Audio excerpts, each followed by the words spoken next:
First of all, thank you both for getting on the Zoom. Yeah, sure. These producers have asked us to investigate the origins of COVID, to go and hunt down Dr. Anthony Fauci and ask him a bunch of tough questions. Gotcha. And if we get anything wrong, I'm going to be committing career suicide as a director, and I'll probably never work again. Even if you get everything right, people are going to hate you for this documentary. It doesn't scare me to enter this conversation if it's dangerous. I do need your help to get the research right. So that's really the job, and it starts tonight because I have to go to DC in a couple days. I'm just going to jump right in. Let's look at this clip, right? Remember when Fauci went on Face the Nation that time? Yeah. They're really criticizing science. He's repeatedly said... Because I represent science. He is the science. People who've been tracking this story believe that he does represent science. Everything wrong with science. But the thing is that everything about the pandemic has been so shit-coded and politicized from the very beginnings. Yeah. Fauci does not love you, I guarantee it. It's not popular opinion. This is not mainstream thought. This is not broadcast by the mainstream news media because... Have you seen the COVID misinformation page? It's crazy, man. Yeah, why don't we go there right now? Let's go through this page and figure out what has nothing to do with Anthony Fauci. We've got meteor origin, that a meteor carried the pandemic. Wow, man. Like deep impact? We've got drinking cow urine and applying cow dung to your body can cure COVID. And nothing to do with Fauci. May be interesting to try. I guess I'll try anything once. I'm okay, man. Now we're getting closer.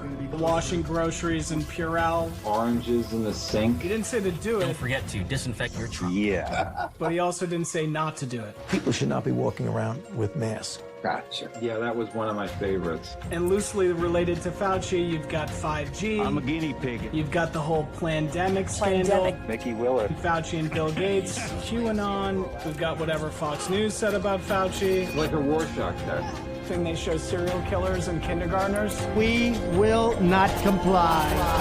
Thank you, and keep the faith. Wow. How do you not be cynical in this world, man? Okay, right here at the top, directly related to Fauci, the consensus among virologists is that the most likely origin is natural crossover from animals. Right. Feel sorry for bats, man. They get a bad rap. Coronavirus jumps from an animal to a human, Maybe, probably in a wet market. maybe not. Where they Did it come from a lab? Isn't that what we want to know? Absolutely. Yeah. Totally consistent with a jump of the species from an animal to a human. Right. This is just nature. I mean, the paper will be available. I don't have the authors right now, but... Okay, Wikipedia says the resurgence of the lab leak and other theories was fueled in part by the publication in May 2021 of early emails with Fauci. There were like thousands of emails, documents, grant proposals. Who knows what else? Honestly, I have no idea, but I should tell you guys that right after the pandemic, I got approached to direct a movie about Fauci. Wow. It was not about COVID, it was about AIDS in Africa and how he saved a lot of lives. And I have his contact, so I'm thinking that I'd just start writing him an email. Here are the movies I worked on. I was supposed to do one about you, but you did one for Nat Geo and for PBS and not mine. And now I'm looking at this COVID thing, and there seems to be a lot of controversy. You do not know what you are talking about. All the evidence is pointing that it came from the lab, and there will be responsibility for those who funded the lab, including yourself. So according to Rand Paul, Anthony Fauci is Frankenstein from the 1931 movie. It's alive! What we're alleging is that gain-of-function research was going on. We gotta ask him to explain gain-of-function research. Where you're looking at a deadly pathogen and you're figuring out what could make it more deadly. There was a tremendous controversy. It's biological warfare. Is it biowarfare? Is it biodefense? Whatever it is, it was dangerous. Why were we doing it in the first place? Did you help the U.S. government spy on China? Are you responsible for killing millions of people? Actually, a serious question. Did you do it? Are you a sociopath? Yeah, you probably shouldn't write any of that. So what am I gonna sign it? Like, How about thank you, Dr. Good. Fauci? Thank you. thank you, Dr. Fauci. Thank you for your years of service. Right. I'm sure he loves to hear that. Thank you, Dr. Fauci. Thank you, Dr. Fauci. Thank you, Dr. Fauci. All right. I sent it. Nice. I mean, I think there's about a 10% chance that he's going to write me back, so let's see what happens. You've reached out to Dr. Fauci. This is not a hit piece. This is not a hit piece. But it's tricky. Like, everyone's going to have an opinion. You won't get the disease, but you can carry the disease and you can spread it, you dumb fuck. You're a dumb fuck. You're not listening. You're a dumb fuck. You're not listening. You're a dumb fuck. Yeah. Just because you've been vaccinated. I don't think people understand how stressful this job is. This could potentially be one of the biggest stories of our time. And I hope that you never have to go through COVID because it is evil. 20 million people may be dead. There could be up to $25 trillion in damages. And if this could have been prevented, I mean, the whole world has a right to know. Dr. Fauci, thank you for doing all you can to keep America healthy. I mean, look at all these celebrities. You are America's scientist. They worship this guy. Anthony Fauci's work has saved literally millions of lives. We are breaking down this concept of idolatry. Yeah, I mean, it's dangerous when something as big as science can be falsely represented by one man. In the end, very few people have firsthand experience working with him. And almost none of those people will talk to you. I was told I need to talk to Dr. Robert Redfield. He was the director of the CDC at the time of the pandemic. He's the highest placed person who's been outspoken on Fauci. Patient has had long COVID since 2020. His whole career got turned upside down from the pandemic, and now he's back practicing as a doctor and specializes in long COVID. Currently being treated with antihistamine. My own view is that this virus was not of natural origin. It was an act of scientific arrogance. He's blamed in the early days for a lot of the problems with the pandemic. But then there's other reports that say that he told Fauci that this was most likely a lab leak, and he was excluded from all these secret teleconferences that were happening. He's also a colleague of Fauci's for 40 years. It's incredible. And then in 2018, they get put in the same orbit again when Redfield gets appointed to be the director of the CDC. One of the reasons I accepted the CDC job is that I have 12 grandchildren, and I just have a very strong premonition that our nation is going to have a terrible, terrible pandemic.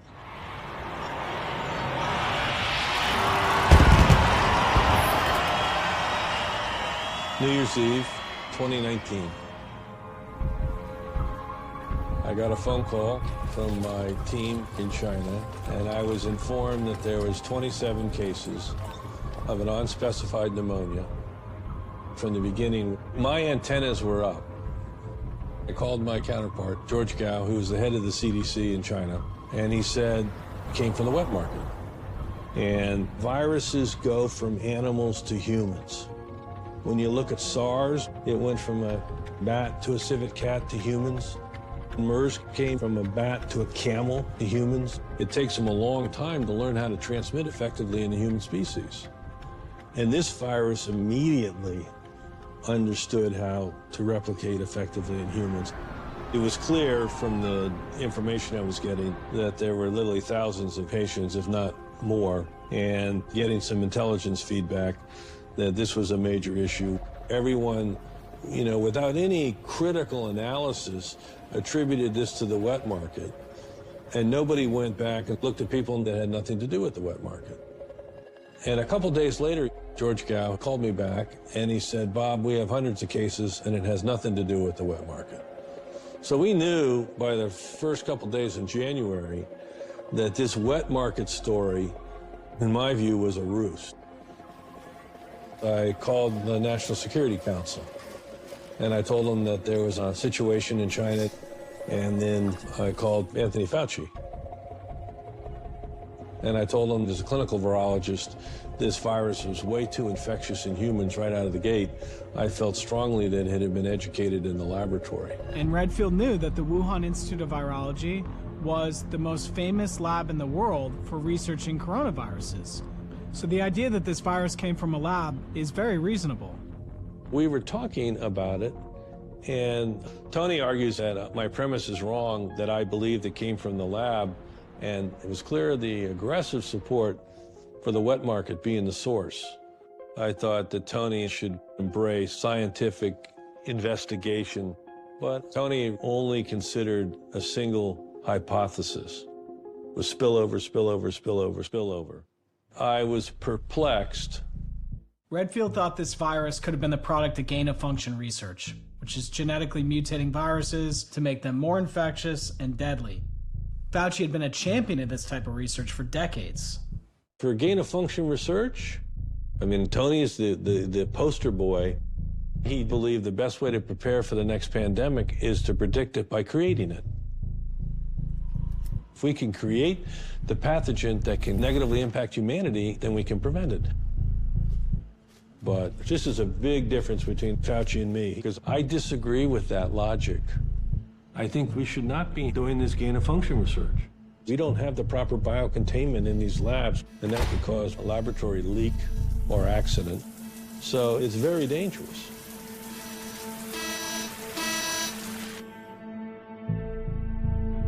Of course, Tony argued this was science. I've known and worked with Tony since 1981. Tony believed that science is supreme, and the more you do of science,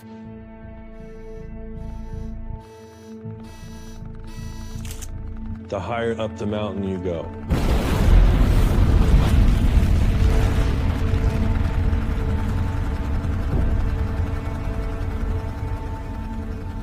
You know, Oppenheimer learned the hard way that there's a downside to science. Right? He learned the hard way. Tony doesn't see the downside to science, and that is a big problem.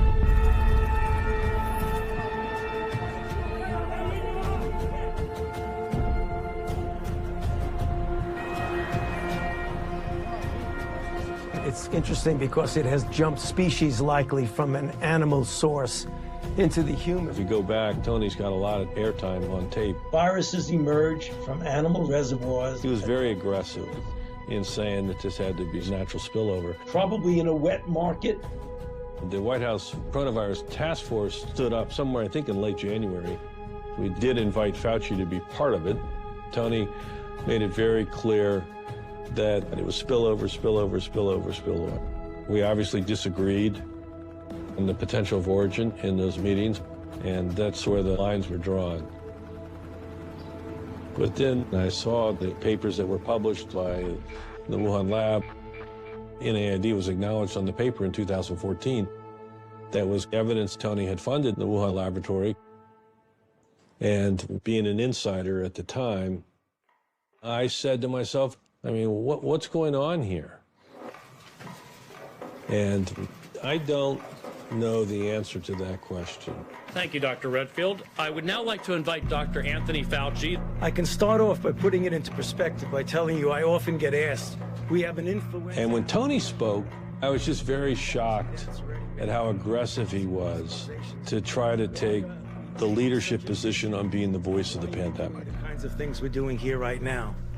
I was only the head of CDC, which, by all accounts, was the leading public health position in the United States, until I got iced out.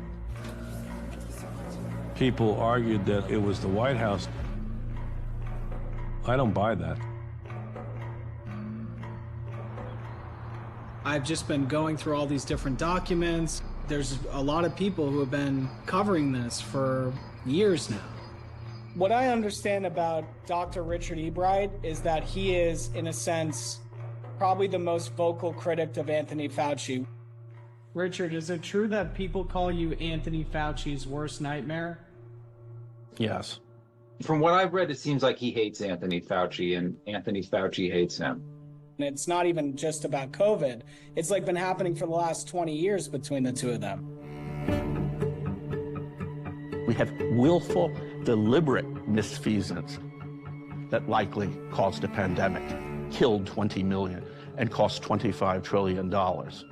Against that context, it is unsurprising that individuals would prefer a lie.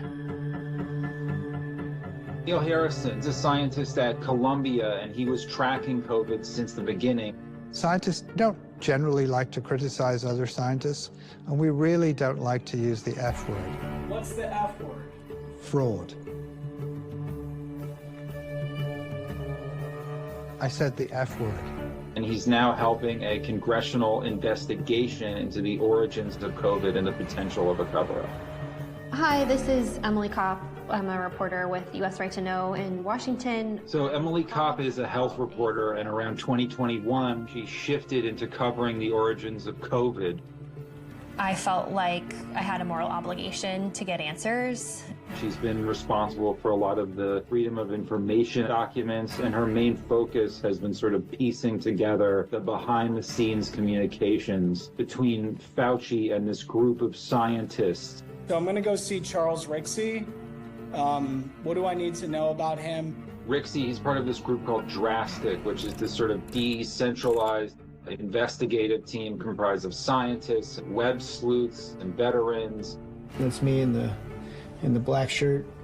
I was really sick when I got COVID.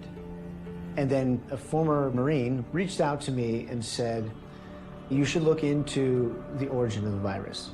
And from that date in 2020, I shifted my attention full time to figuring out what the origin of the virus was. He believes COVID was engineered in a lab. On January 11th, the genome of SARS-CoV-2 was released by the Chinese. This is the genetic sequence of the virus. Molecular biologists can look at these letters and they can compare these sequences to other similar viruses looking for differences. And they immediately found a huge difference. Some aspects of it looked unnatural. That section right in the middle, PRRA, that is something that they call a furin cleavage site. And that can have a lot to do with how infectious the virus is in humans. They could not find it in any similar viruses, and that was really suspicious. The furin cleavage site stands out like a sore thumb.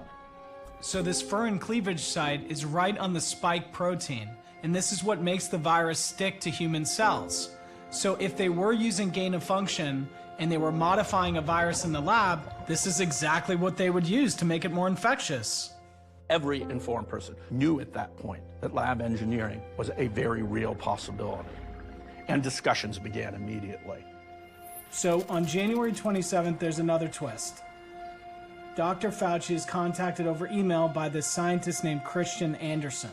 Christian Anderson is a virologist based in California who sort of started out as this whistleblower that the virus seemed unusual and might have resulted from a lab accident.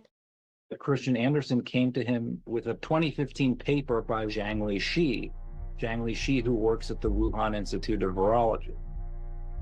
And Anderson says it looks like a how-to manual for creating SARS-CoV-2 in a lab. This is the paper connected to a scientist at the Wuhan lab. And if we scroll down here, you can see in the funding section, they cite 13 grants. All of those grants are connected to the US and the NIH, National Institute of Health. And 9 of those grants were signed by Anthony Fauci and the National Institute of Allergy and Infectious Disease. I mean, Redfield saw the same connections weeks prior, and now random scientists like Christian Anderson are finding more of these connections on the internet, and they're directly emailing Fauci about it. And they all agree this furin cleavage site doesn't look natural. On January 27th, when Christian Anderson emailed him about the furin cleavage site, Fauci says, if this is correct, then you should probably contact the FBI, because this could be suspicious. It may be signs of engineering. It may even be related to biological weapons research. I would love to ask him about this email because I don't think it makes that much sense. Why wouldn't he call the FBI? I mean, this is a guy who's been in government for 40 years, more. Why would he not call the FBI? And then, on January 31st, there's this paper from a group of scientists in India, Pradhan et al. And it points out not just the furin cleavage site, but there are other areas of this spike protein that don't look natural and Could be from HIV. Wow. Which is totally fucked up. Yeah. Yeah. And that is frightening. Wow. In addition to the Fear and Cleavage site, these 3 inserts were suspiciously similar to spike protein of HIV. At that point in time, Dr. Fauci began an email storm. He emailed other members of the United States government, as well as outside scientists, urgently asking their opinions about laboratory origin. And a lot of these panicked emails seem to be written to Sir Jeremy Farrar. Farrar is an extremely powerful scientist from the UK, and they seem to be back-channeling about how to handle this story. Fauci and Jeremy Farrar consulted on how to address the optics, inviting scientists to an emergency teleconference to be held the next day on a Saturday. You can look at the emails, like not a single email is written to Bob Redfield that night about any of this. I considered both Jeremy Farrar and Fauci scientific colleagues. We may not go out to dinner every night, but we were scientific colleagues, and I thought there was mutual respect. Redfield was not part of this February 1st teleconference that took place. It is unthinkable when there's a potential viral pandemic that the director of the CDC would not be part of this initial conversation. So this emergency teleconference happens right after on Saturday, February 1st. And they have invited Christian Anderson, who had emailed Fauci earlier with his concerns that this may be a lab leak. Anderson looped in Robert Gary, a Tulane close colleague of Anderson, and Andrew Rambo at the University of Edinburgh, and Eddie Holmes at the University of Sydney, who has worked very closely with the China CDC. So all these guys are on this Slack. They're saying stuff like the virus became loaded for human transmission, exactly what you would expect from lab engineering. The call appears to have been a shouting match between Anderson and Holmes, who had these suspicions about unusual aspects of the genome, and the gain-of-function virologist who had spent years saying that their work could not ignite a pandemic. We also know through Slacks that were exchanged during the call that there was some sort of quote-unquote big ask.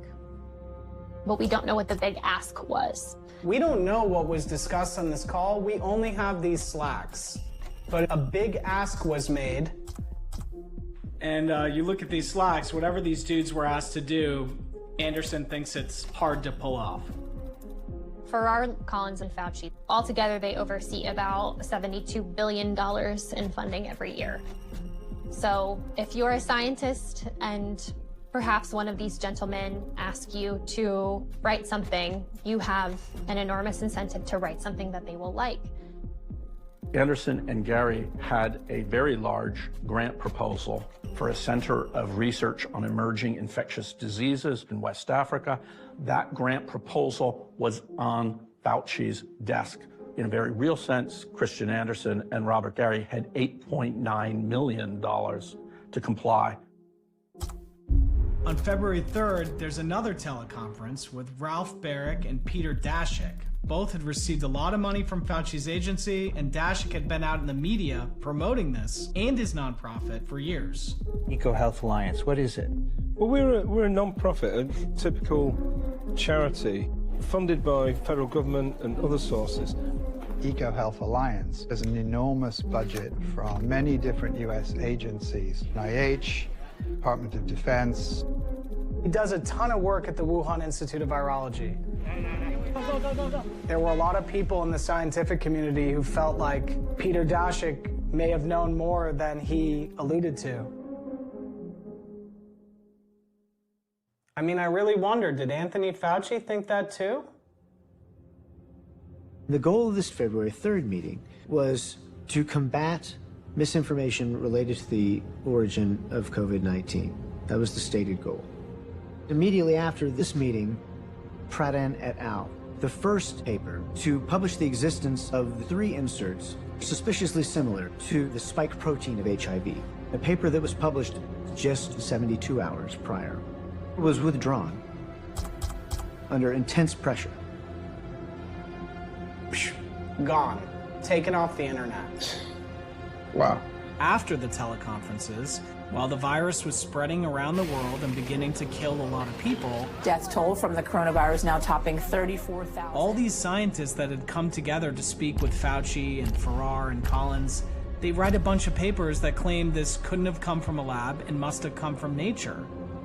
So was that the big ask? All the members of that teleconference published 33 articles. There was a paper that stated that there was no evidence for laboratory engineering. There's a section called Figures and Data, and it's empty. There's no data and there are no figures. Day after day, week after week, there was a different scientific paper. It has the quality of a media campaign. And then there's this one in The Lancet, which is one of the most prestigious scientific journals in the world. The letter in Lancet's not even a scientific paper. I call it a wedding announcement. It's orchestrated by Jeremy Farrar. It's basically an article saying that anyone who thinks this virus came from a lab is a conspirator. And it's signed by over 20 very prominent scientists. At the bottom of the letter, it says, "We declare no competing interest." But Peter Daszak is the guy who writes the letter, so I have no idea what the Lancet is thinking, but that is a competing interest. And then you have the proximal origin paper. It was written by those guys from Slack. And it is arguably the biggest one. The paper gets released and went viral. It immediately gets something like 3 million views. But I consider proximal origin very sloppy science. This was propaganda. This was not science. Then there's this press conference. Investigation into whether the virus escaped from this lab in Wuhan. How active is that? And when We're looking at it. They talk about a certain kind of bat, but that bat wasn't in that area. If you can believe this, that's what they're down to now is bats. But that bat is not in that area. That bat wasn't so. And then there's another reporter who asks if this virus could come from a lab. And he directs that question to Anthony Fauci. Yeah. There was a study recently that we can make available to you where a group of highly qualified evolutionary virologists. And this is where it gets really weird, because now Fauci says that there's this paper. Bats, as they evolve, and the mutations that it took to get to the point where it is now. And he's referring to proximal origin, the paper that was written by those guys from Slack. Is totally consistent with a jump from an animal to a human. So, I mean, the paper will be available. I don't have the authors right now, but we can make that available too. He said that he had just seen a paper that he didn't know much about or who the authors were. I don't have the authors right now, but we can make that available too. I think it'd be good to just rewind this for a second and listen to what he says here. Listen to this. Totally consistent with a jump of a species. It's not so much what he says, but what he didn't say. Species from an animal to a human. So, I mean, the paper will be available. I don't have the authors right now. He says he doesn't have the authors. Is he saying that because he legitimately is blanking on their names? Let me have some water. I know that Fauci is a very busy man, and as he said, he gets hundreds of emails a day. But I find it incredibly hard to believe highly qualified that he would not remember the names of people that he spoke to on the eve of the pandemic. Well, I don't have the authors right now. But it's not just, that he can't remember the names. It sounds like just something that he read, just like that came across his computer or that he just saw on the internet. It feels really shady. I certainly can understand the frustration of people, but my main role in the task force was to make recommendations to protect the health and the safety of the American people. For me, it seems his entire management was not about serving the sick and dying.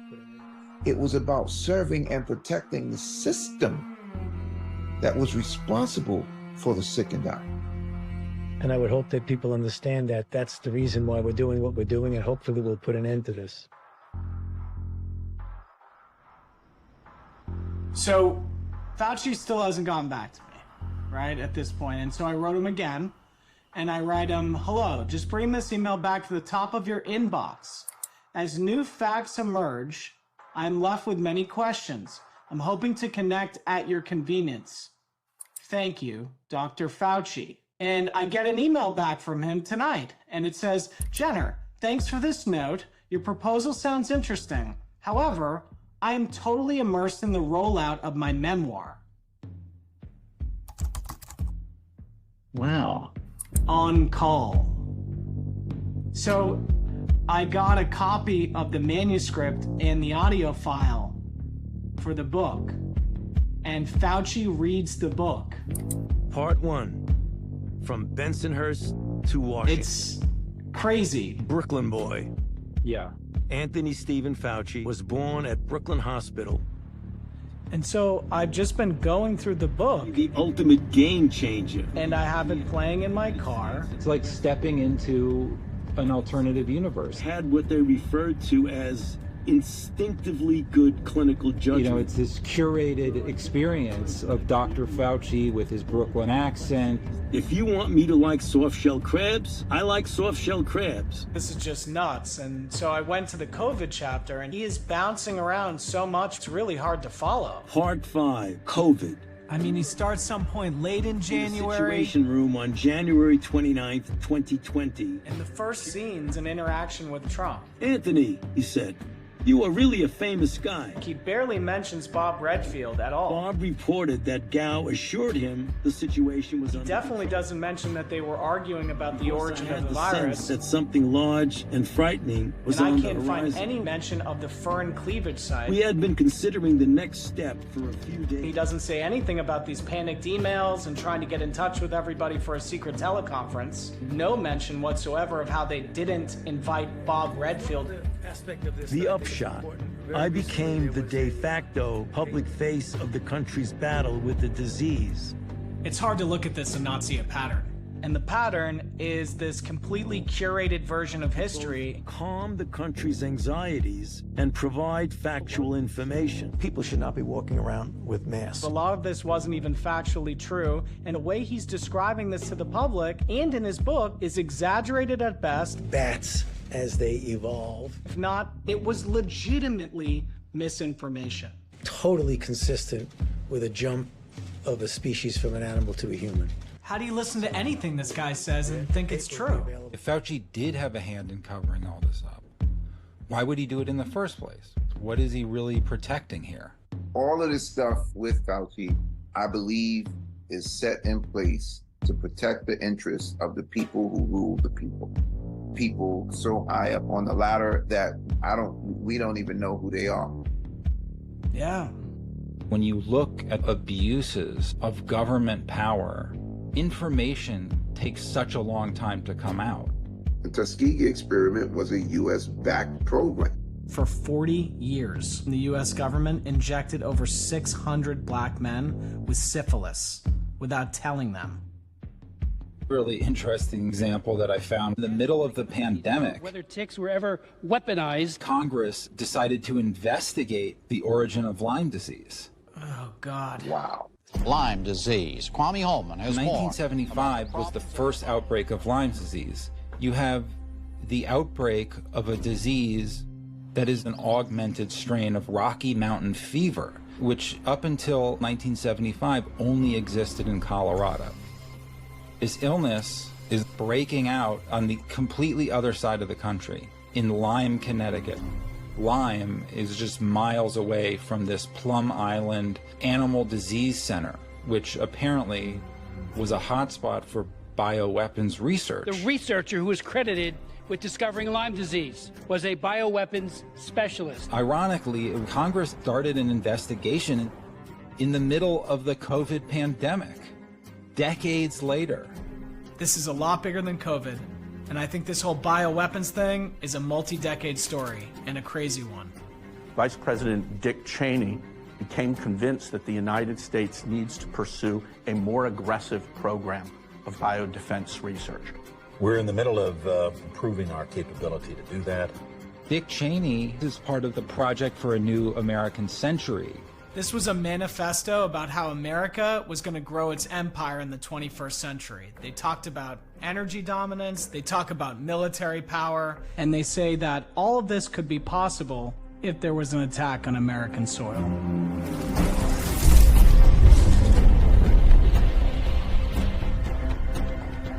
Everything that happens after 9/11 is directly connected to this story. Anthrax. Rare inhaled form of anthrax. 9/11 created the war on terror, and the anthrax attack created the war on bioterror. And Dick Cheney used this to completely deregulate biodefense and get it out of the Pentagon. He found one department and one official who agreed. The official was Dr. Fauci. This gave Anthony Fauci billions of dollars to fund the riskiest research in the world with no oversight. And this anthrax attack made Anthony Fauci the most powerful man in science. Oversee the development of countermeasures for anthrax. And as I listened, I didn't hear him mention anything about how that whole thing was an inside job. The suspect committed suicide before he could be arrested. The individual responsible was Bruce Ivins, a researcher at the Fort Detrick campus in Maryland. Fauci becomes the head of biodefense because of a hoax committed by a biodefense researcher who allegedly commits suicide. Think about that. That's fucking crazy. Think about that. But this was never acknowledged, and he just got the billions anyway. And the hoax and all these billions of dollars go into this crazy genetic research that's extremely dangerous.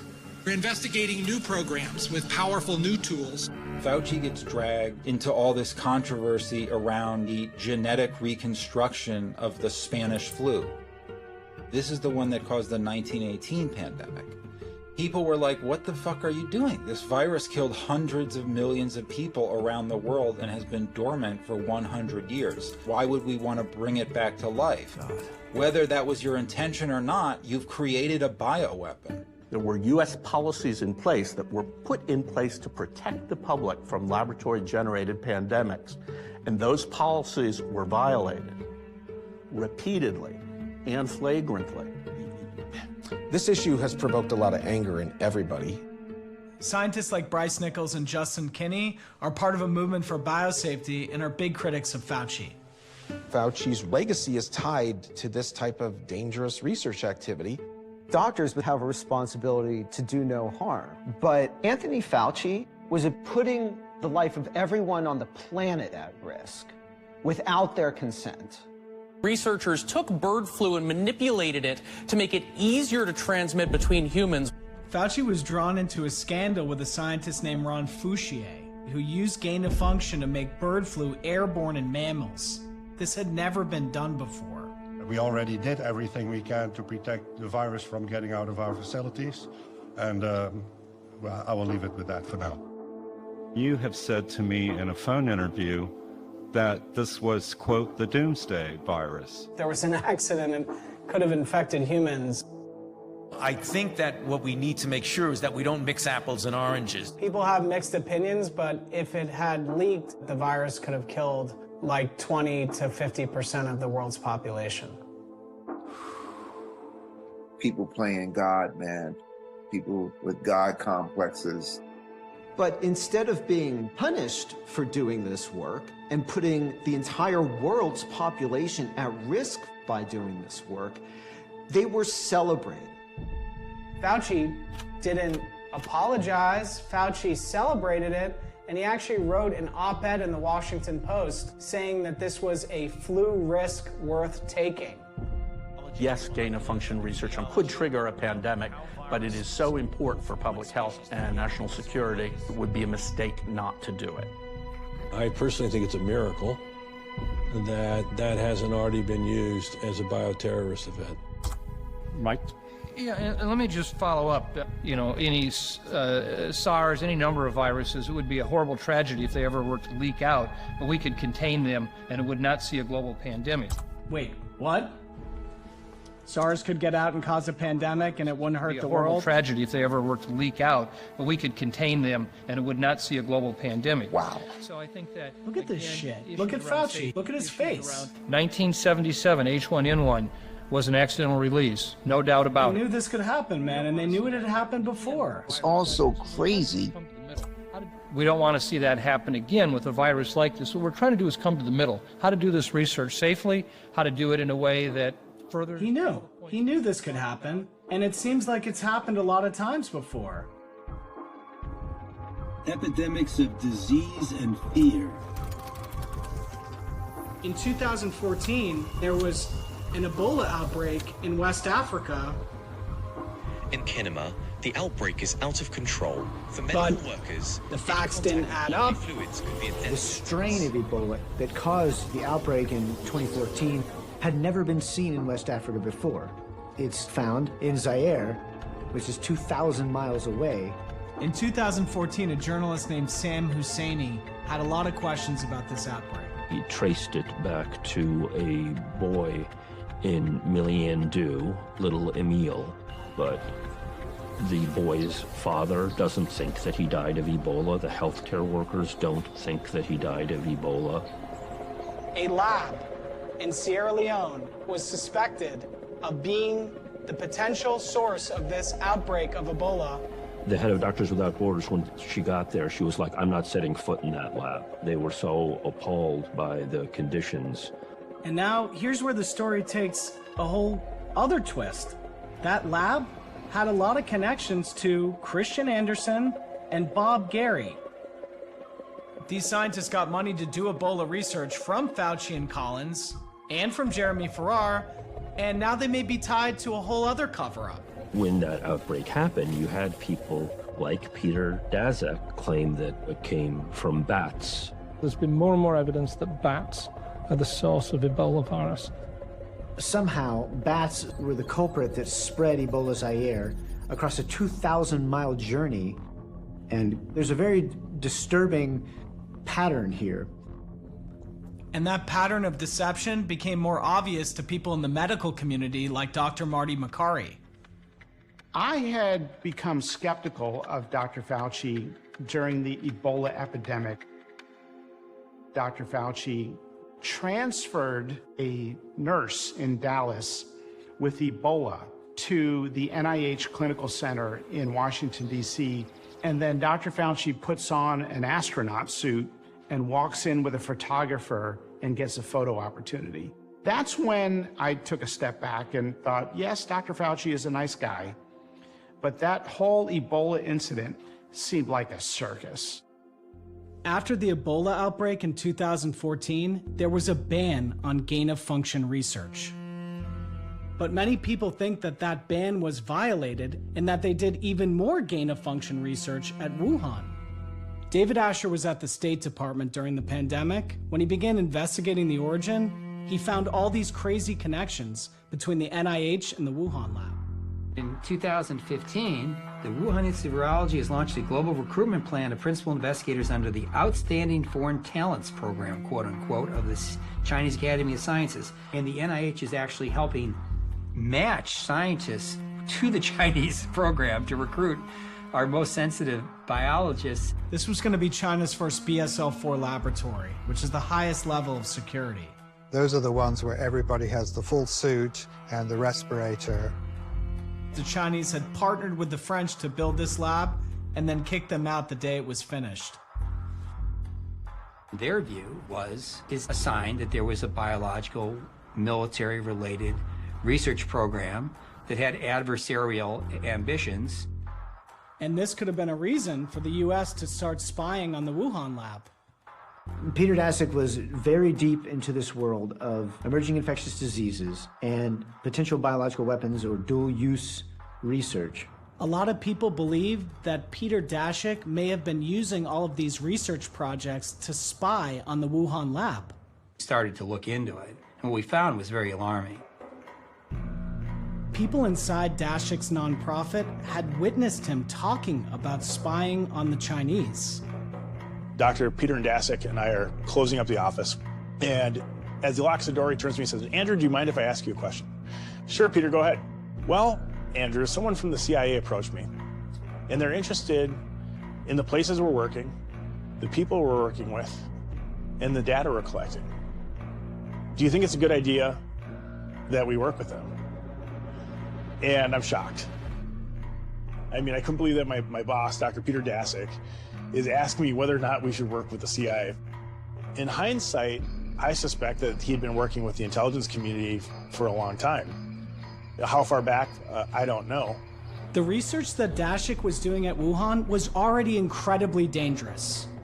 This was singled out as the research project on the planet with the highest likelihood of causing a pandemic. Why on earth would the US fund this crazy research? The answer for me is simple. We traded the Chinese the most advanced biotechnology in the world for access to their laboratory so we could collect intelligence on it. I decided that I had to get out of the organization as fast as I could. The situation was already dangerous, and then in 2017, the NIH lifts their ban to do even more dangerous research. I don't think this is going to be foolproof. Things are going to slip through. It makes you question the motives of some of these people. Assisting the design of the Wuhan Institute of Virology was Dr. Stefan Bancel. Bancel is now the CEO of Moderna. Stefan Bancel and the NIH had a close relationship with this lab. Moderna was researching a coronavirus vaccine to launch their mRNA platform, and they were using research that was happening at Wuhan. My colleagues in China did the work. You create pseudoparticles, you insert the spike proteins from those viruses, see if they bind to human cells. The US was funding dangerous research at the Wuhan lab that may have been used to spy on the Chinese. And there was also research happening at Wuhan that was being used to develop an mRNA vaccine years before the pandemic ever happened. Why do we not know anything about this? But there's another bombshell that is even crazier. The pandemic may have started 3 months before it was ever reported. Sometime in September, something happened in the Wuhan lab. There were workers falling sick at the Wuhan Institute, and they seem to be the first people in China that we knew of that fall sick. This is in September 2019. We didn't hear about it until December, and apparently the US knew about this. I mean, they had intelligence that the military took over the lab, that they were doing drills at the airport. Look at these satellite images. The traffic at hospitals increased tenfold. And then the World Military Games happens in October. Teams from around the world compete in Wuhan. Some of them get sick, and countries with the most teams at the event are the first places to have massive outbreaks. France, Italy, Iran, the US. This was the first super spreader. And then in December, before the pandemic was even reported, there's an information sharing agreement between Moderna, the NIH, and Ralph Barrick's lab to share information about an mRNA vaccine, which they claim is a coincidence. And it was only 2 days after the genetic sequence was published by the Chinese that the NIH and Moderna signed a landmark vaccine deal worth nearly $50 billion. Moderna shares are trading higher. And then Fauci and a group of scientists with critical conflicts of interest directly connected to gain of function, to Wuhan, to spying on China, and to other potential leaks like Ebola, secretly convene, and the scientists in that meeting published 33 science papers and letters saying that there was, quote, no evidence of a lab leak, that it was a conspiracy theory, and that it came from this wet market. It's interesting because it has jumped species likely from an animal source. It's beyond suspicious. It's scientific malpractice on a global scale. More cities and states have started shutdowns. New York, California, Illinois, and Connecticut. America is completely unprepared for a pandemic. Because it is evil. Even though Fauci claimed his sole purpose for doing this dangerous research was to prepare for a pandemic. Bring in Dr. Anthony Fauci. And Fauci jumps in front of the cameras to become the spokesperson for a pandemic he may have had a hand in creating. I mean, he was doing media interviews from 6 a.m. in the morning till 12 midnight. People should not be walking around with masks. Right now, people. But the problem is, all that messaging was wrong. Whether schools should be closed or open. The schools should be closed. The right answer for many of the big questions during the COVID pandemic was, we don't know. But instead, they made it up. How could we ever look at this story the same way again? How could we ever look at this man the same way again? How could we ever see him as a hero ever again? There's a new social media challenge asking... And why did the American media decide not to cover any of this? Because it's the safe thing to do. This was the same media that had driven the country apart, and by the time we got to the pandemic, we were so fucked, all we had was the news replaying clips of Sarah Silverman singing to herself.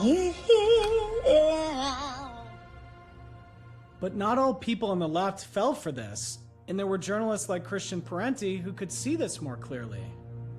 If you've got the intelligence services, you've got the scientific establishment, you've got the pharmaceutical companies, you've got the political parties. Like the gauntlet had been thrown down. Both sides in our political system, the Republicans and the Democrats, had staked out their positions. Kung flu. Trump misreads it. Right, and then I see the disinfectant where it knocks it out in a minute. Most incompetent and uninformed. And the Democrats are thinking, this time we finally got him. He's misunderstanding this virus. He takes no responsibility. He still doesn't have a plan. So they go all in on ratcheting up fear. I feel like I'm going to have to rewire myself. All of a sudden, Fauci became a hero to everyone who hated Trump. That faceplant transformed him into a progressive idol who soon had bobblehead dolls and votive candles and an audience of people who imagined he was all that stood between them and Donald Trump. He leaned into the celebrity. That is why he was shielded. He became a patron saint of science just because it was politically convenient. I want to say thank you, Dr. Fauci, for your perseverance in leading us all through this pandemic. Here's to you, Anthony Fauci. I almost feel bad for these people. It's like they got played. Thank you for your invaluable public service. Can I have your autograph? It just feels like a Black Mirror episode. Dr. Fauci, you are my hero. It's insane. I thank you for fighting a good fight. Thank you for being kind. Tony, we love you. We honor you. We thank God for you. Dr. Fauci, I want to thank you for always telling the truth, even during the hardest moments. Despite the fact there was all this evidence that connected him to the birth of this pandemic in the first place, people were thanking him for his service. Thank you, Dr. Fauci. This became such a perverse, politically driven story. Congratulations! Frontline workers were thanking him even though he may have put their lives at risk. Congratulations on being named the Federal Employee of the Year. Yeah, it's disgusting. So it's disgusting. And so you get this layering of independent interests that come together to just push hysteria and fear and support for censorship and support for authoritarian control.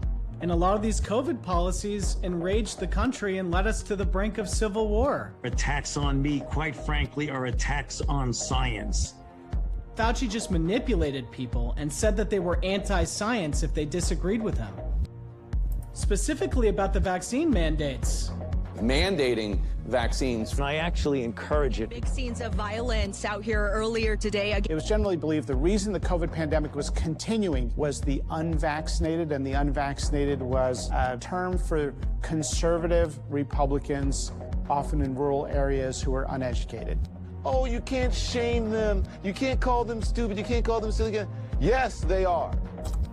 But the reality was the biggest group of unvaccinated Americans by percentage was African Americans, because they distrusted public health for good reasons. You go back to the barbaric experiments that our medical establishment did to that community. So when you see Nicki Minaj, Lakeith, Kanye reluctant to take the vaccination, they're all made to look crazy. A fan had shot this video of Busta Rhymes. All these little weird-ass government policies and mandates suck a dick.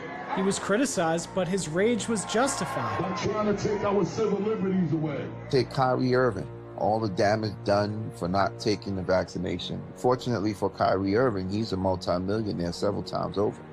But I know some teachers, or I know some firemen, I know a lot of people had to resign. Average Americans were enraged, so it's not a surprise to see Fauci on 60 Minutes having to go for a walk with bodyguards. Dr. Fauci now power walks, flanked by federal agents.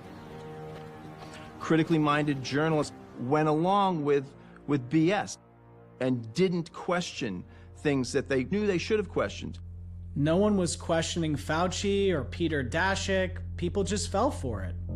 Even renowned economist Jeffrey Sachs fell for Peter Daszak. Sachs and Peter Daszak were working on this commission for The Lancet, which was the same journal that published his conspiracy theory letter. And it wasn't until Ebright sent Sachs all of these research grants with Daszak, Wuhan, Ralph Baric, that Sachs finally confronted Daszak. The next day, I contacted Daszak and I said I'd like to see the whole thing. Daszak's response to me was, I can't give that to you. My lawyers say I can't give that to you. I said, Peter, what are you saying?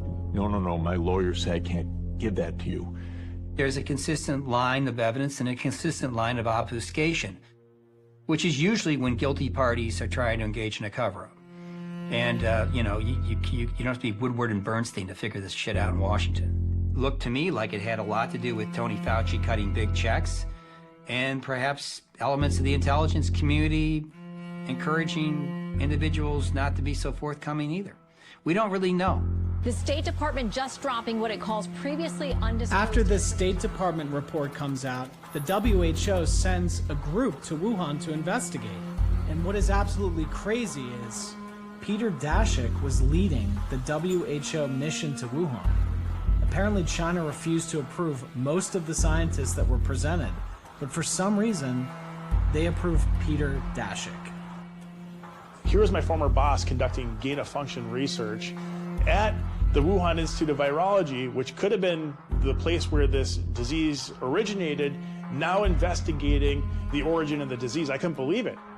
You look at these images of Daszak at the Wuhan lab, it's all so brazen, and it just makes you question everything. I came to understand that some conspiracy theories are wrong. Many are right, actually. Did you find anything inside? And after the Wuhan trip, there's the first release of these emails through the Freedom of Information Act. But they're all like redacted. And so why are they redacted if Fauci and the NIH have nothing to hide? You've had the distinct honor and pleasure of having many of your emails released to the public over the last few days. And Fauci goes on this media tour. They only took about 10,000 emails from me. Of course I remember. I remember all 10,000 of them. Give me a break. And they did, with a lot of the outlets taking his word for it. Those 3,200 pages of emails don't appear to contain anything particularly explosive. It's preposterous, Chuck. Totally preposterous. We've struggled to understand why there's controversy around it. Chuck Todd even says there's really nothing here, and yet he doesn't ask him what was in all of the redacted emails.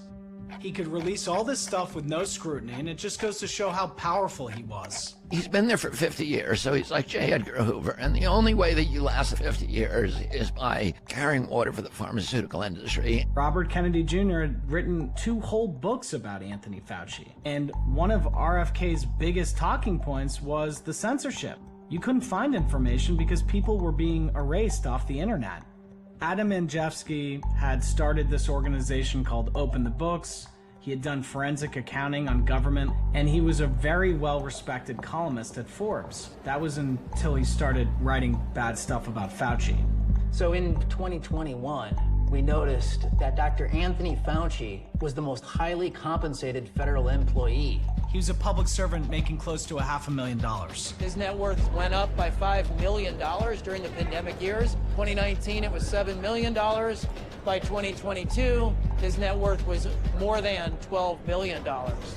He's also gotten a copy of Anthony Fauci's calendar. We launched this finding in my column at Forbes. I received a phone call from my regular editor. I was barred from writing about Anthony Fauci any longer.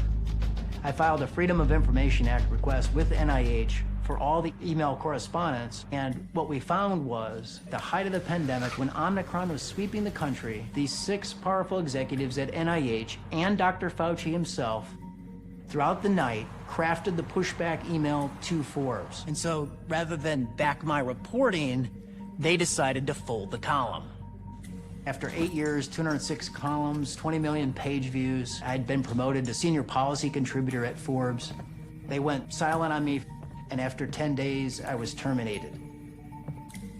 On the day I was terminated, Forbes bent the knee to Dr. Anthony Fauci, and they penned a column that Fauci's portrait will hang in the Smithsonian Institute.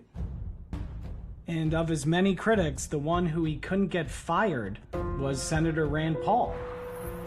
Government scientists like yourself who favor gain-of-function research... I don't favor gain-of-function research in China. You are saying things that are not correct. That was joint research between the Wuhan Institute and Dr. Barrick. You can't deny it. And right after this hearing in May 2021, all these different emails and documents, they kept dropping in these Freedom of Information cases. The weight of the evidence was this was a lab release.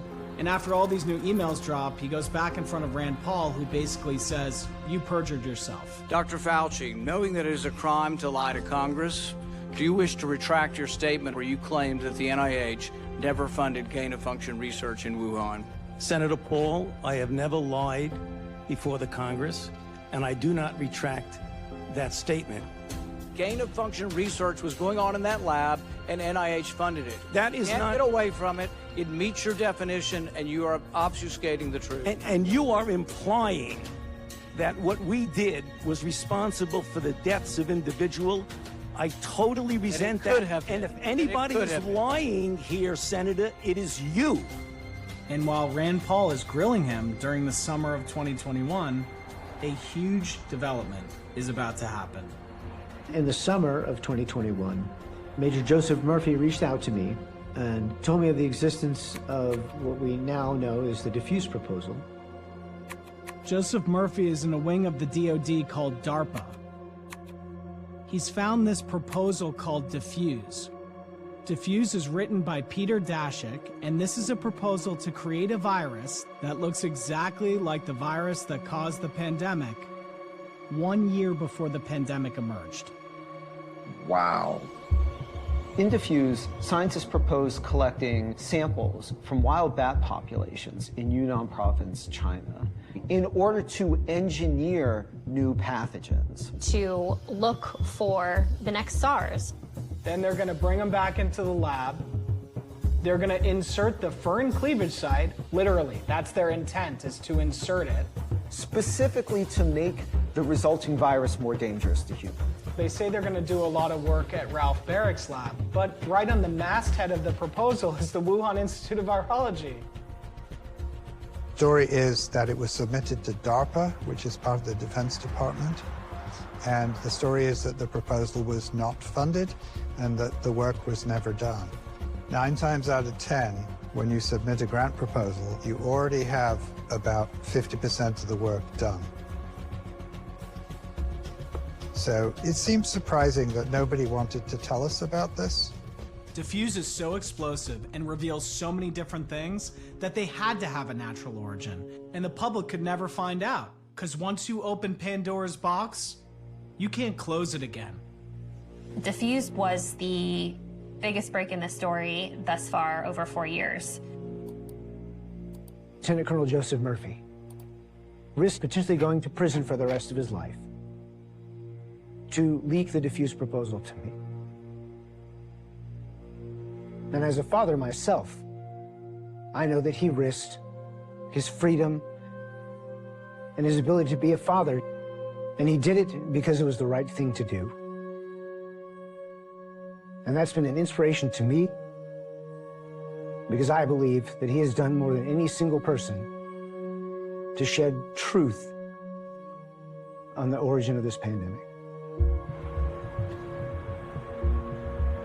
Hi, this is Emily Kopp. I'm a reporter with US Right to Know. And after Diffuse, Emily goes on to do some of the most comprehensive reporting about all the behind-the-scenes emails and Slack messages and secret teleconferences. A few other journalists were treating Diffuse like it was a major breakthrough. The Intercept covered the story quite carefully, and they particularly covered the diffuse proposal. But I'm confused. Where's the New York Times on this? Like, where's the Washington Post? And when accomplished scientists like Alina Chan picked up the reporting and wrote a book like Viral, she did an interview saying she was harassed. People called me a race traitor. And when the Great Barrington Declaration questioned lockdowns, scientists like Jay Bhattacharya were alienated from the science community. Fauci created an illusion of consensus. Scientists were being censored on social media. And when Elon Musk was taking over Twitter, he released the Twitter files, which confirmed that Fauci and the Biden administration were censoring users. Fauci ended up getting sued by 2 states for stuff related to this. And he does this deposition that's, laughable. I don't recall. I don't recall. I don't recall. I might have. I don't recall. He gives the same answer over and over again. I don't recall. I do not recall. I don't really recall. This entire system of power that Fauci built over 50 years was crumbling in his hands. We have breaking news from the White House. Dr. Anthony Fauci is retiring. He is stepping down in December after more than 5 decades of public service. Literally like a month later, the Department of Energy and the FBI both released declassified reports saying that the virus most likely was engineered in a lab. He conveniently ducks out. He retires to try and avoid being held accountable. In the beginning of 2023, a House committee decides to investigate this, but it's completely politicized. Democrats that sit on this committee, they only hindered. Which is kind of compromised from the start. Republicans spent on advancing this partisan narrative. And so Redfield is like the opening testimony. You've said before that you were locked out of conversations about the lab leak by Dr. Fauci. Do you think they kept you out of the conversations because you believe COVID-19 may have come from a lab?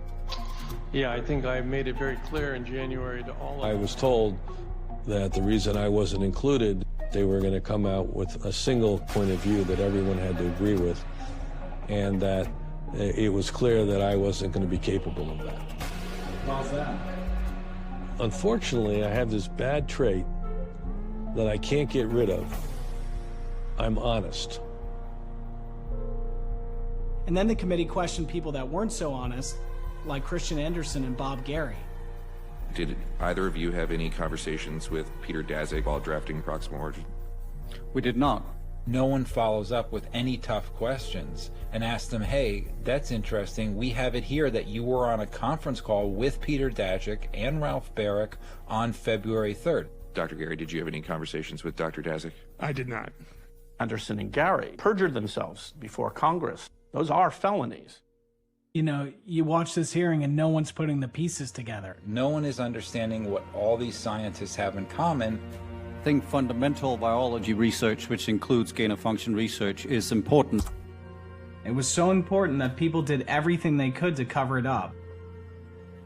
New allegations this morning from an unnamed CIA whistleblower relating to the origins of COVID-19. All of a sudden, there's this whistleblower from the CIA that comes forward. A senior-level officer claiming the agency offered hush money to analysts to cover up their findings. There were reports that Fauci had been in the CIA building, and it wasn't just Moderna with a conflict of interest. Apparently, Scott Gottlieb from Pfizer was also in the CIA building. What are Fauci and Pfizer doing in the CIA building? And a couple months later, Ralph Baric agrees to do a closed-door testimony, and in the middle of the testimony, he's asked if he's a spy. There's a question where you would source the IC, and suddenly it goes off the record. And I mean, Ralph Baric, he basically admits that he was an intelligence source. It's all blacked out, but he's obviously talking to somebody. Them being used as intelligence sources, okay, given the fact that they all work for the Chinese and are compensated by the Chinese, I find crazy. The weakest link here is Peter Daszak. After the diffuse proposal was released via FOIA. DARPA turned us down for whatever reasons DARPA had. And I want to remind the committee that this proposal was never funded and the work was never done. But not a lot of people are taking Peter Daszak's word for it. And Rixey had done a deeper analysis of the diffuse proposal. It wasn't until the diffuse proposal mentioned DC sign that I realized how important it was. DC sign is about targeting D cells. D cells are immune system cells. This proposal wanted to create a virus that would confuse your immune system. And it would allow the virus to go undetected until it infected your immune system. So if they engineered it to have DC sign, what other viruses would they find this feature in? The conspiracies that we were talking about in February 2020 were things like there are HIV inserts into the virus. Looking back, it seems obvious. The conspiracies that we were talking about were things like there are HIV inserts into the virus.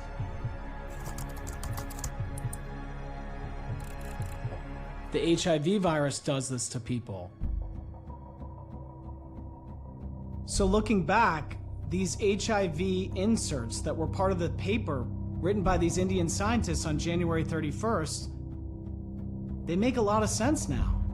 There were 4 unique inserts in total, and one of those inserts contained the furin cleavage site, and the other 3 contained elements from different HIV strains. And those 3 inserts allow this virus to utilize DC sign. There is this insane probability that all of these things would happen naturally. So if you look at this paper that these Indian scientists put out, and the timeline, it's January 31st when everybody panics, right? Christian Anderson even says that he got a panic call from Fauci about the HIV inserts. And after all those teleconferences, this paper written by Pradhan et al., it was pulled down by February 3rd. The conspiracies that we were talking about were things like there are HIV inserts into the virus. The fuse is connecting all of these pieces. I mean, it makes sense why they would want to cover it up. It's just very damning. It's not a good look. I found the grant to Amy Sims in the Barrick lab to use coronavirus to make HIV vaccines. So this isn't related to Diffuse, but the people on Diffuse included Amy Sims. When I looked at this grant, the alarm bells went off, ding, ding, ding. Finding a grant where they do put HIV bits into coronavirus is kind of eerie, yeah? Scientists were concerned about testing a live attenuated HIV vaccine. You know, there's a lot of this vaccine research that Fauci and other people don't want us to know about. Vaccines, if not properly and completely inactivated, could lead to a public health disaster. Vaccine research trying to end one pandemic could accidentally cause another one. And I found this article called SWAT Teams and Copycat Cover-Ups by Ed Hooper. Hooper had been featured in this documentary called The Origin of AIDS. Just like the wet market theory for COVID, scientists blamed HIV on Africans eating monkeys. This was called the bushmeat theory. But if you watch Hooper in this documentary, he has a completely different theory about the origin. AIDS came about as an act of man, not as an act of God. None of this surprises me at all, man. The more you dig, the more you find out, the less faith you have. In the late 50s, scientists were in the Congo testing polio vaccines on Africans. You know, polio was a horrible, debilitating disease. Yeah. These scientists that were doing these polio vaccine trials believed, probably in their heart of hearts, that they were doing this for humanity. And sometimes when you have that belief, you can cut corners. You can always think you're doing good, but that don't mean you are. Scientist named Hilary Kaprowski cultured the polio vaccine in the kidney cells of chimpanzees. Something like HIV may have existed in primates for millions of years, but it had never had a huge outbreak in humans. During the research, other primate viruses had already contaminated the vaccines. Despite these risks, between 1957 and 59, scientists test this oral vaccine on indigenous Africans without informed consent. It's just devilish. For 2 years, these scientists administer millions of doses in Kinshasa. And by the end of the study in 1959, in the same city, is the first major outbreak of HIV. It's evil. Federal health officials say as many as 1 million Americans may have been infected with the AIDS virus. A mystery disease known as the gay plague. Even without any connections to the polio vaccine and the origin of AIDS, people were enraged at Reagan and Fauci for how they were handling the pandemic. Activists like Michael Petrellis even stormed the NIH. Anthony Fauci, I piss on you. I promise you we'll give you the data. I do think there is still a conspiracy.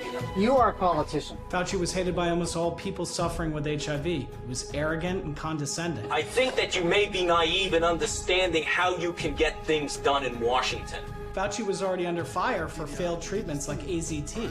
Abandoned cancer chemotherapy treatments that were taken off the shelf. Then in the late 90s, the story comes out in Rolling Stone about the oral polio vaccine and connections to the origin of the pandemic. Why and how? There were several mysteries that Fauci was already on the rocks with the black community. To tell us what to do, how to treat our bodies, and how to live a more... Around this time, he was working on an AIDS vaccine. And a story about a vaccine tested on black people accidentally causing a pandemic that was ravaging the black community was not good PR for him or for science. Over the next couple years, a series of papers come out debunking the polio theory. Fauci promotes some of that work, saying that the theory was dead. The crazy coincidence is some of those papers were written by Bob Gary, Andrew Rambo, and Eddie Holmes. The same guy's given a big ask right before the pandemic broke out. Anyone seeing a pattern here? It's all the same people. And they apparently have written the same type of papers for the last 20 years. Totally consistent. After all, viruses only come from nature. The story Fauci loves to tell. I don't recall. I might have. And I feel like I still don't even know the whole story. What other shit are these people covering up? I promise you we'll give you the data. Makes sense why they needed to get an honest guy like Redfield out of the room. This doesn't seem like the place for honesty. I think that you may be naive in understanding how you can get things done in Washington. And when it came to getting things done in Washington, Tony Fauci was masterful. He always knew how to get his way, and he always knew how to cover his tracks. So after decades of being called in front of Congress, there was no big surprises. The accusation being circulated that I tried to cover up the possibility that the virus originated from a lab. In fact, the truth is exactly the opposite. Was CDC Director Redfield on that call? Some tough questions. Redfield's lying to the committee when you sat right where you sat? Really? Really? Wow. There were some fireworks, Mr. Fauci. some unhinged emotions. Dr. Fauci, did you ever treat a patient for COVID during the pandemic? We didn't take care of many of them. Okay, so not hands-on. Got it. Some very powerful moments. Why would I be criticized by a bureaucrat who's never treated a patient for COVID? You can read all the things you want, but you're not there. You're not seeing patients. You're not watching people die, intubating patients right there. My mom was a healthcare worker during the pandemic. My mom died of COVID. My stepfather died of COVID. I lost both of my parents. But nothing really changed in this story. My opinion is that you are an American hero. And what we have found is the following. Dr. Fauci did not fund research that caused the COVID-19 pandemic. Dr. Fauci did not lie about gain-of-function research, and Dr. Fauci did not orchestrate a campaign to suppress the lab leak theory. He did not lie to Congress. Unsubstantiated. Unsubstantiated. This is crazy. It's the most unfair thing I have seen. No evidence. No evidence. What? The evidence to date points to COVID-19 having originated from an animal market in China. What planet are these people on? I mean, this whole thing is a joke. He should be tried for mass murder, and he should be tried for... Our system is like professional wrestling. After that hearing, that's how the American people feel. Dr. Fauci has had an honorable career as he and his colleagues helped us save millions of lives. Does there need to be accountability for Dr. Fauci? This hearing demonstrated that he's being held accountable, but they have no evidence he did anything wrong. Congressman, I'm just concerned that there is evidence and that it's being overlooked. There's evidence of research that has been happening for almost 20 years that is very dangerous to humanity. If we saved 2 million people with a vaccine, but we lost 20 million people, this is a bad thing for humanity. I'm very concerned. Send me I that have a lot that I like could Dr. send. Fauci said, he has an open mind on it, and I think He didn't, we all though. should have an open mind. You cited the CDC director. The CDC director was locked out of conversations starting on January 31st. We're losing the plot, I feel. We're open to all the I evidence. hope you are. I hope you are. It's so disturbing. It's really disturbing. Yeah.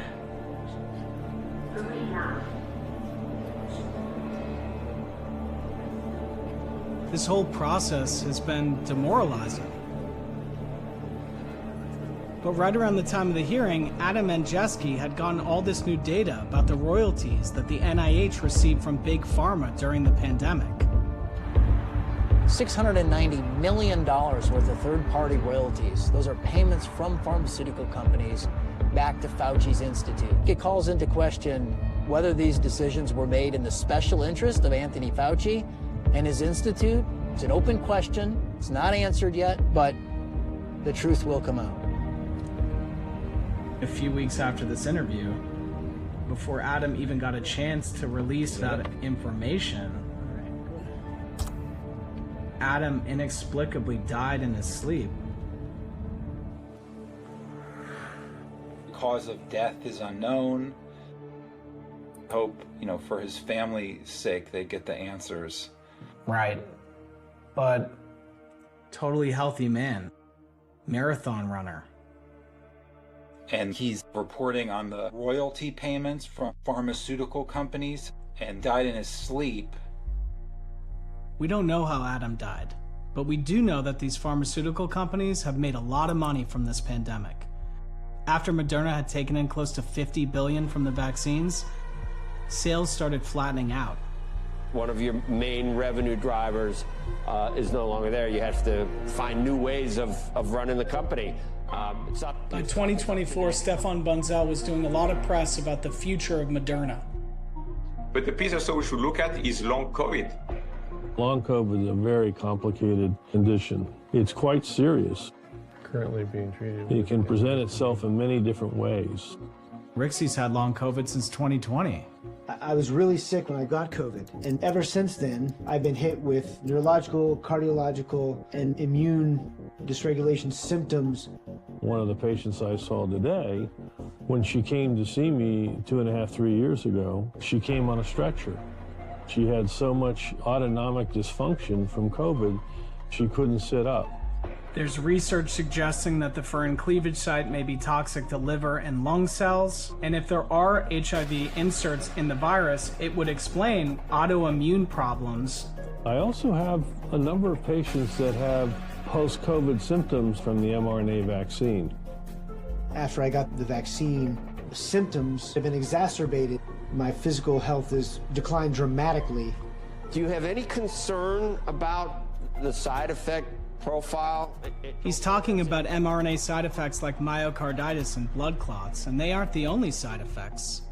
A lot of negative side effects for... There's a lot of chatter on the internet right now about these turbo cancers. It's been dismissed as anti-vax, but all these scientists have been going through the genetic information, and they found 19 characters. When you reverse them, they are a 2016 patent from Moderna for MSH3.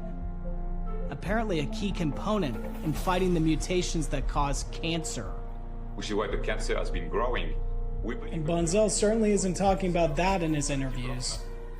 A cancer mutating gene patented by his company that may have been found in the virus. Could in a few years actually become more... And this potential surge in turbo cancers after the pandemic. I think the chance we have is we have a platform. Instead, he's on CNBC talking about how cancer is about to make Moderna a lot of money. We're going to get the company back into sales growth. We're going to get towards 26 to... And it's completely horrifying. So I figured I'd write Fauci one last email. I told him what I really care about is all this dangerous research. The stuff he said was a risk worth taking. And this Pandora's box that he's opened up, creating this terrifying dystopian future. So thank you, Dr. Fauci, for that. And I did get a response, but not from him, from his lawyer, who is a heavyweight attorney who has represented like 3 presidents, who basically said that Tony is just too busy with his book, and he's not going to be able to do the interview. So that is that. So now I'm just listening to his epilogue while getting my car washed. Epilogue. I certainly could not anticipate that I would become a political lightning rod. And he seems pretty aware of how he changed society. I became a symbol of the profound divisiveness in our country. A figure who represents hope to so many and evil to some. He does seem pretty aware about how he changed society, but from the perspective of a man living in an alternate universe, where none of this was problematic and nothing he did was bad.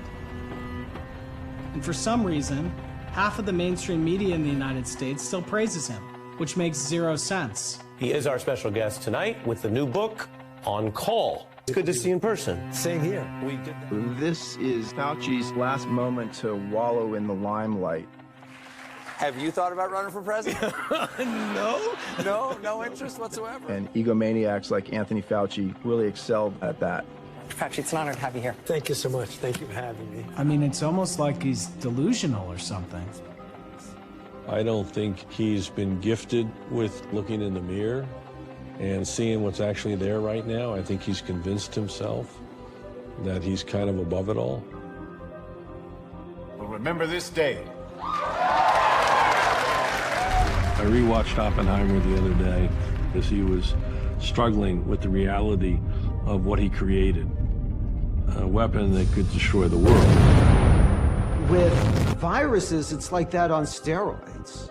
This research may have killed 200 times as many people as Hiroshima and Nagasaki. There's a whole lot of nothing going on in Washington, D.C., you know, and I don't think that that's acceptable. It's just a slap in the face to everyone who lost a loved one or lost a business or lost a milestone in their life to this pandemic. People died in every country, of every age, and whether it was from the virus or the ridiculously insane responses to the virus, most of it was wrong. And that's what matters. We know now that governments lie.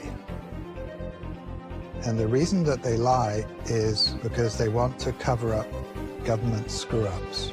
Just handed the Chinese this technology for access to their laboratory, which was probably the greatest failure in military history. I think the only way forward is a military tribunal to hold the long list of bad actors accountable. Those individuals likely caused a pandemic that killed 20 million people and cost $25 trillion. I think Anthony Fauci should go to jail, honestly. But, you know, that alone won't do anything if we continue to allow this kind of biodefense research. We have a right to make mistakes, but where I get upset is if we don't acknowledge our mistakes so we don't make the same mistake next time. Fauci knew and lied repeatedly. I gave it 110% every day. Fauci's legacy is bullshit. Making pathogens more deadly is an existential threat to humanity, and it should be stopped. That's not happening. There have been no new safety regulations and no new laws implemented. Nothing. They're actually building up more labs now. Dr. Fauci claims that they're creating more dangerous viruses in the lab to predict a pandemic or to prevent one. It's never happened. It's a fantasy. Biodefense may be the greatest euphemism ever for biowarfare. The truth needs to be told. It's not just that COVID came from a lab, because we might not ever definitively know that. It's about what people don't want you to find out along the way. That we are often pawns in a war that we know nothing about. There are research projects that could kill half the planet if there was an accident. One that only killed a tiny fraction of the population, collapsed global economies, destabilizing the population to the brink of civil war, shut down schools, locked down homes, forced everyone onto new technologies where their data is being monitored, controlled the media, censored scientists and doctors, mandated gene-altering drugs into our bloodstream despite the damage they could cause, while trillions of dollars moved from the poor to the rich in the largest transfer of wealth in modern history. And if that much power and that much wealth and that much social control can be generated by one minor pandemic, this is only the beginning. The great pandemic is coming. It's going to be a bird flu pandemic. New concerns this morning over bird flu. For bird flu in Michigan. Bird flu? Bird flu virus. It spreads. It's going to be a major pandemic. That's coming.